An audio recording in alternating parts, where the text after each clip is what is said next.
Hello friends, मैं अंजलि गुप्ता स्वागत करती हूँ आपका अपने परिवार स्टडी विद इंजीनियर सुहेल में। और जैसा कि हम लोगों ने अपने पियाजे की थ्योरी और वाइगोत्स्की की थ्योरीज़ को पढ़ लिया है, अब हम अपने नेक्स्ट थ्योरी सिगमंड फ्राइड के बारे में आज पढ़ेंगे।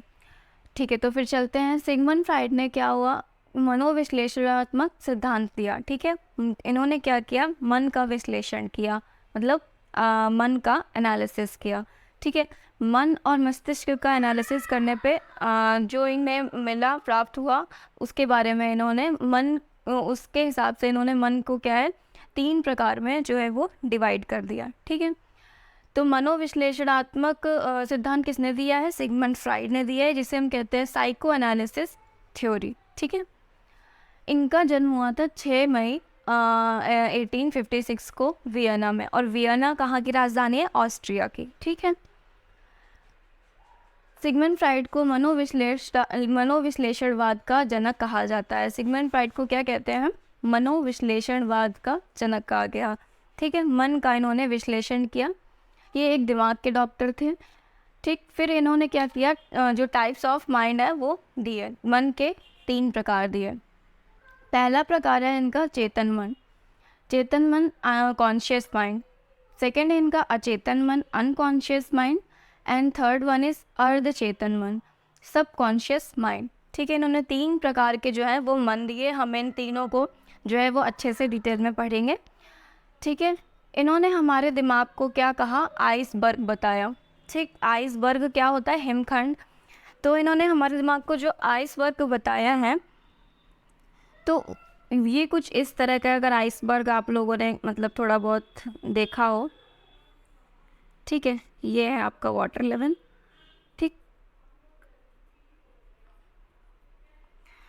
ठीक है, तो ये जो हिस्सा दिख रहा है ना, जो हम लोगों को आइसबर्ग दिखता है, वो हिस्सा सिर्फ और सिर्फ 10% दिखता है। ठीक है, और ये जो हिस्सा हमें नहीं दिख रहा है, जो पानी के अंदर है, वो क्या है हमारा? वो 90% हिस्सा होता है। वो कितना हिस्सा होता है?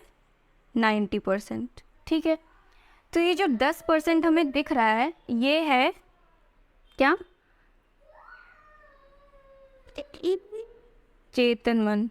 ऐसे ही हमारे, जैसा ये आइसबर्ग दिख रहा है, यही ऐसा ही हमारे मन के साथ होता है कि जो 10% दिख रहा है ये है चेतन मन, और जो 90% जो हमें नहीं दिख रहा है, जो हम नहीं देख पा रहे हैं, वो है अचेतन मन। ठीक है, तो ये है आपका अचेतन मन। ठीक है, तो जो ये अचेतन मन हमने देखा वो कितना है? 90%। और चेतन मन हमारा होता है जो कि 10%। अब चेतन मन होता क्या है, उसको हम पढ़ते हैं कि चेतन मन में क्या क्या चीज़ें आती हैं। तो बेसिकली चेतन मन होता क्या है कि जब हम देखते हैं, जब हम स्कूल में पढ़ते हैं, जब हम अपनी क्लास में पढ़ते थे, तो हमारा जो है वो ज़्यादातर दिमाग तो इधर उधर मान लीजिए है। और जब हम लोग जब सर कुछ समझा रहे हैं और हमारा दिमाग जो है वो एकदम सर के पढ़ाने पे ही लगा हुआ है, हम लोग चीज़ों को उस टाइम एकदम ध्यान से पढ़ रहे हैं, तो वो चीज़ क्या है? चेतन मन। मतलब हम उस टाइम पे क्या है, फोकस है एकदम। तो उस टाइम पे क्या होता है, हमारा क्या काम करता है? चेतन मन काम करता है, हमारा कॉन्शियस माइंड उस टाइम वर्क कर रहा होता है। ठीक है, जब हम कुछ जैसे इसमें फर्स्ट पॉइंट लिखा है चेतन मन में, थिंकिंग मतलब चिंतन। जब हम कुछ सोच रहे होते हैं, जब हम किसी चीज़ के बारे में चिंतन कर रहे होते हैं, मतलब चिंतन करने में जब हम अपना अपना पूरा माइंड जो है यूज़ कर रहे होते हैं एकदम उसी उसी चीज़ पर, अगर जो चीज़ पढ़ाई जा रही है सिर्फ वही पढ़ रहे हैं, ना कि इधर उधर की बात को सोच रहे हैं, तो वो क्या होता है? हमारा चेतन मन होता है। ठीक है, चिंतन कर रहे हैं, अटेंशन है हमारा, फोकस है। ठीक है, फिर थर्ड पॉइंट है हमारा जो है वो है लर्निंग। ठीक है, सीखना। जब हम कुछ सीख रहे हैं तो हमारा कौन सा माइंड वर्क करता है? कॉन्शियस माइंड वर्क करता है जब हम कुछ सीख रहे होते हैं। ठीक है, एक्सपीरियंस के टाइम कौन सा होता है? चेतन मन। अर्जित मन है, ये कैसा मन है? हमारा अर्जित मन है। मतलब कि ये जन्मजात नहीं होता है, ये हमें जन्म जन्म से नहीं मिला होता है, ये क्या होता है? हम एक्वायर करते हैं। मतलब कि जब हम कुछ चीज़ें सीख रहे होते हैं, कुछ जानकारी ले रहे होते हैं, तो हमारा माइंड जब जो माइंड वर्क करता है वो हमारा होता है चेतन मन। ठीक है, तो इसे हम कहते हैं अर्जित मन। तो और इसमें ये एक लाइन है कि हिमखंड का जो हिस्सा हमें दिख रहा है वह चेतन मन है। मतलब कि ये जो 10% हमें दिख रहा है ना, बाकी का जो हमारे माइंड का जो 90% भाग होता है वो हमें नहीं दिखता है। जो कि हमारा अनकॉन्शियस माइंड है, जो मतलब हमें दिखता नहीं है लेकिन होता है वो चीज़, ठीक है। और बाकी जो दिख रहा है वो सिर्फ और सिर्फ चेतन मन है, ठीक, 10%। तो जितना ज़्यादा हम कॉन्शियस रहेंगे, जितना ज़्यादा हम फोकस्ड रहेंगे, उतनी ही ज़्यादा लर्निंग होगी। तो मोर कॉन्शियस मोर लर्निंग, ठीक। तो ये रही चेतन मन की कुछ विशेषताएं जो हमने देखी। अब हम देख लेते हैं कि अचेतन मन क्या होता है, जो कि हमारा आइसबर्ग का जो है नीचे का हिस्सा है, जो कि हमें दिखता नहीं है, ठीक है। अचेतन मन क्या होता है? Unconscious mind. इसका पहला पॉइंट है ये स्थायी स्मृति है, ठीक है। ये कैसी स्मृति है? स्थायी स्मृति है, प्लस ये जन्मजात होती है, ठीक। इसे हम अर्जित नहीं कर सकते हैं, ये हमें जन्म से ही प्राप्त होती है, स्थायी स्मृति होती है। अगर अचेतन मन में होता क्या है कि जैसे हम लोगों ने अगर कुछ याद कर रखा है या हमें कुछ किसी चीज़ के बारे में पता है, ठीक है, लेकिन हम जब उसे याद करना चाहें तब याद कर सकते हैं। ऐसे वो आपको रेगुलर नहीं याद रहेगी। जब हम माइंड को मतलब माइंड पे प्रेशर देंगे फिर हम याद करेंगे तो वो चीज़ याद आ सकती है, क्योंकि वो होती कहाँ है? अनकॉन्शियस माइंड में, ठीक है। तो ये स्थायी स्मृति है। और यह है जन्मजात। जन्मजात से क्या है मतलब है कि जो हमारी भावना और संवेग और मूल प्रवृत्ति है, ये है क्या? अचेतन मन है। भावना मतलब क्या? जो विचारों का आंतरिक रूप, विचारों का आंतरिक रूप। संवेग क्या है? विचारों का बाह्य प्रकाशन। मूल प्रवृत्ति क्या है? विचारों का क्रियात्मक रूप। अब हम इसे देखते हैं कि ये है क्या। भावना वो चीज़ है जो हमारे अंदर होती है। जैसे कि हमारे अंदर किसी चीज़ को लेकर कोई भाव है, मान लीजिए जो भी, अगर किसी चीज़ को लेकर प्रेम है या किसी चीज़ को लेकर गुस्सा है, हम जो अभी व्यक्त नहीं कर रहे हैं, सिर्फ अंदर ही है हमारे, तो वो चीज़ क्या है? हमारी भावना, ठीक है, जो व्यक्ति के अंदर होती है, उसे शो नहीं करता है वो, तो वो क्या है? भावना, ठीक है। संवेग क्या होता है? विचारों का बाह्य प्रकाशन। जब मतलब हमारे फेस से वो चीज़ दिखने लग जाए कि हम अगर किसी को लेकर भावुक हो रहे हैं, तो हमारे फेस से अगर पता चल रहा है, या हम रोने लग रहे हैं, या फिर अगर जब हम खुश हैं तो जो खुशी दिखाई दे रही है, तो वो चीज़ क्या है? संवेग होते हैं, हमारे इमोशंस होते हैं, ठीक है, जो विचारों का बाह्य प्रकाशन होता है। नेक्स्ट वन इज मूल प्रवृत्ति। मूल प्रवृत्ति क्या है कि जैसे जब मतलब विचारों का क्रियात्मक रूप। अब जैसे मतलब अगर हम खुश हैं तो कोई काम खुशी से कर रहे हैं, तो वो क्या है? क्रियात्मक रूप है उसका। तो इन तीनों में यही फ़र्क है कि जो भावना है वो आंतरिक रूप होता है, ठीक है, विचारों का, और जो संवेग है वो विचारों का बाह्य प्रकाशन होता है, जो हम लोग शो करते हैं, ठीक है। मूल प्रवृत्ति क्या है? विचारों का क्रियात्मक रूप है। मूल प्रवृत्ति मतलब जैसे गुस्सा आ रहा है तो हम हाथ पैर पटक रहे हैं, ये क्रियात्मक रूप है, ठीक है। तो हम आई होप आपको ये तीनों चीज़ें समझ में आई होंगी। और ये तीनों चीज़ें होती क्या हैं? जन्मजात होती हैं, ठीक है। और ये तीनों चीज़ें आती किसके अंदर है? अचेतन मन के अंदर आती हैं, ठीक।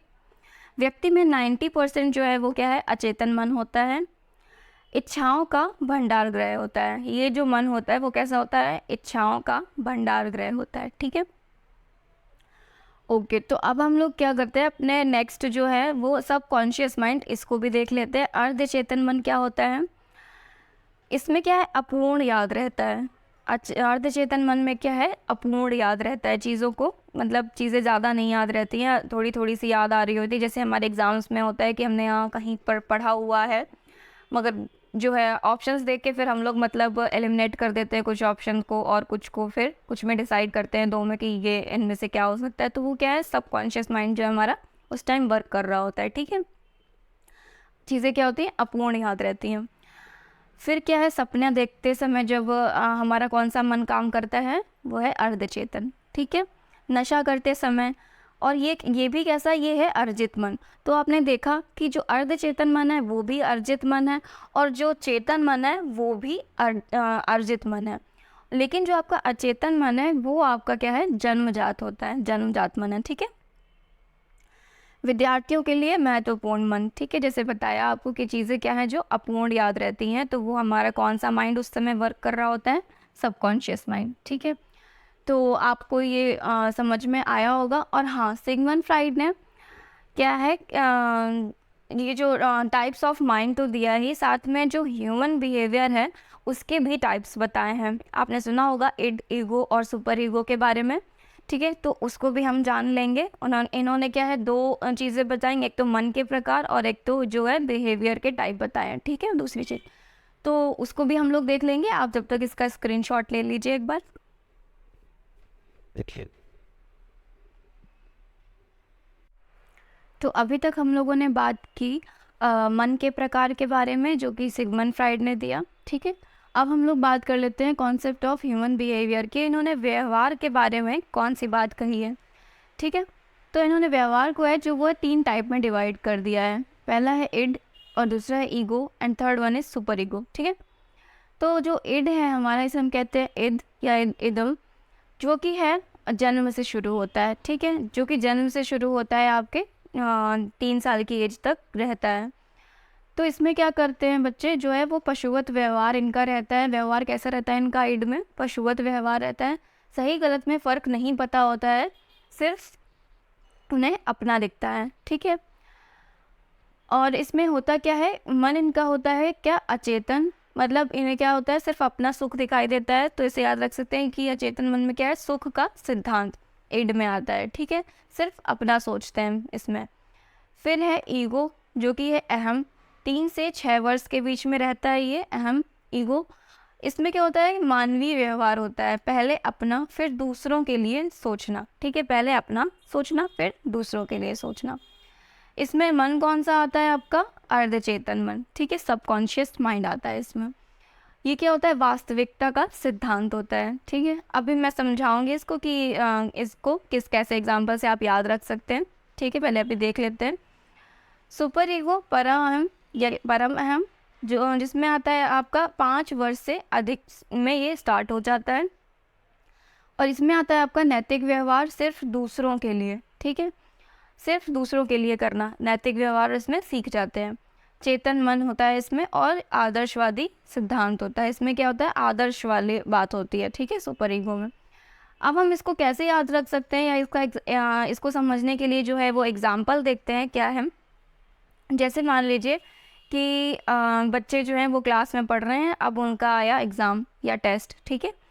तो अब एक बच्चा है, उसने कहा यार मुझे नोट्स तुम्हारे चाहिए, ठीक है, और उस बच्चे से मांगा जो काफ़ी पढ़ने में अच्छा है, ठीक है, जो एकदम नोट्स वोट्स बना के रखते हैं बच्चे, ठीक। तो उससे मांगा उसने नोट्स। अब वो कह रहा है, अभी वो इस एज में है मान लीजिए, तो वो कह रहा है बच्चा कि अभी जो है मैं तुमको नोट्स नहीं दे पाऊँगा, मेरा मेरा मेरा एग्ज़ाम है, मुझे अपना देखना है। वो इस टाइप के भी आपने देखे होंगे जो मतलब दूसरों का बिल्कुल नहीं देखते हैं या हेल्प नहीं करना पसंद करते हैं, तुम जानो तुम्हारा काम जाने, इस तरह का। तो अभी क्या इनमें पशुवत व्यवहार है, तो वो क्या उसका व्यवहार कैसा हो गया, पशुवत व्यवहार हो गया, मतलब उसको नोट्स नहीं देने हैं, तुम जानो तुम्हारा काम जाने, ठीक है। अब बात कर लेते हैं ईगो या अहम वाले कौन से होते हैं। अब दूसरे टाइप के लोग हैं, वो कैसे हैं, एक बच्चा उसने मांगे नोट्स, ठीक है, दूसरे बच्चे से, तो उसने कहा कि पहले मैं जो है वो अपना प्रिपेयर कर लेता हूँ, ठीक है, तुम उसके बाद मैं तुम्हें नोट्स दे दूँगा, ठीक। तो उसने अभी ये वाली बात की, मतलब वास्तविकता वाली बात की, रियलिटी बेस पे बात की कि पहले मैं अपना देख लेता हूँ फिर तुम्हारा हेल्प कर दूँगा, ठीक है। तो ये हमारा क्या हो गया, किस में आ गया, ईगो में आ गया, अहम में आ गया, ठीक है। फिर आते हैं सुपर ईगो वाले, एकदम साधु संत वाले लोग, जो थर्ड टाइप के होते हैं। ये क्या होते हैं कि इनसे मांगा गया जब नोट्स, तो ऐसा टाइप के लोग बोलेंगे कि ठीक है यार तू ही पढ़ ले, ठीक है। तो उसको क्या है, उसने अपने नोट्स दे दिया, और वो कह रहे हैं मैं अपना देख लूँगा, जहाँ से देखना है तू कर ले पहले, तू ही कर ले पहले, ठीक है। तो ऐसे टाइप के भी जो लोग होते हैं वो किस में आते हैं, सुपर ईगो में आते हैं। तो इससे आप आसानी से याद रख सकते हैं कि जैसे जो पशुवत व्यवहार है वो सिर्फ सुख का सिद्धांत है, ठीक है, इड में, अचेतन मन में। और जो हमारा अहम है वो वास्तविकता का सिद्धांत है। और जो हमारा सुपर ईगो है वो क्या है, हमारा आदर्शवादी सिद्धांत है, यानी कि जो एकदम नैतिक वाले लोग होते हैं, नैतिकता इनमें होती है, ठीक है। आपको ये ज़रूर समझ में आया होगा जो सिगमंड फ्राइड ने कॉन्सेप्ट दिया व्यवहार का, ठीक है, 3 जो टाइप बताए, इड, ईगो और सुपर ईगो। अब हम देख लेते हैं टू टाइप ऑफ इंस्टिंक्ट क्या है, ठीक है, प्रवृत्ति के प्रकार, वृत्ति जिसे हम कहते हैं, life instinct and death instinct, जीवन प्रवृत्ति और मृत्यु प्रवृत्ति। ठीक है, देखते हैं क्या होता है। जीवन प्रवृत्ति है जो कि जिसे हम कहते हैं इरोस, और जो डेथ इंस्टिंक्ट है उसे हम कहते हैं थैनाटोस। इरोस में क्या होता है, इसके एग्जांपल है गॉड ऑफ लव, दान वगैरह करना और मतलब अच्छे काम करना, पॉजिटिव काम करना, तो ये किस में आ जाता है, लाइफ इंस्टिंक्ट में। और डेथ इंस्टिंक्ट में क्या होता है, मृत्यु प्रवृत्ति, मतलब नेगेटिव काम करना आपका आता है। थानाटोस जिसे कहते हैं, इसमें क्या आता है, आक्रामक व्यवहार। ठीक है, तो आप समझ गए होंगे लाइफ इंस्टिंक्ट क्या है, डेथ इंस्टिंक्ट क्या है। इसमें आते हैं सारे पॉजिटिव काम करना, सब कुछ, ठीक है। और डेथ इंस्टिंक्ट में क्या आता है, आपके सारे नेगेटिव काम करना, यानी गुस्सा आना, आक्रामक व्यवहार करना, इस तरह का। ठीक है, तो ये आपने देख लिया। आज हम लोगों ने पढ़ा मनोविश्लेषणवाद की थ्योरी, जो कि सिगमंड फ्राइड ने दिया था, साइको एनालिसिस थ्योरी। तो आप अब हम लोग जो है वो नेक्स्ट थ्योरी के बारे में पढ़ेंगे, ब्रूनर की थ्योरी जो है देख लेंगे। ठीक है, तब तक आप जो है इसका स्क्रीनशॉट वगैरह ले लीजिए, और प्लीज़ नोट्स जो है वो ज़रूर अपने प्रिपेयर करते रहिए, एग्ज़ाम तो कभी भी हो सकते हैं। तो मिलते हैं अपनी नेक्स्ट थ्योरी के साथ नेक्स्ट वीडियो में, तब तक के लिए नमस्कार।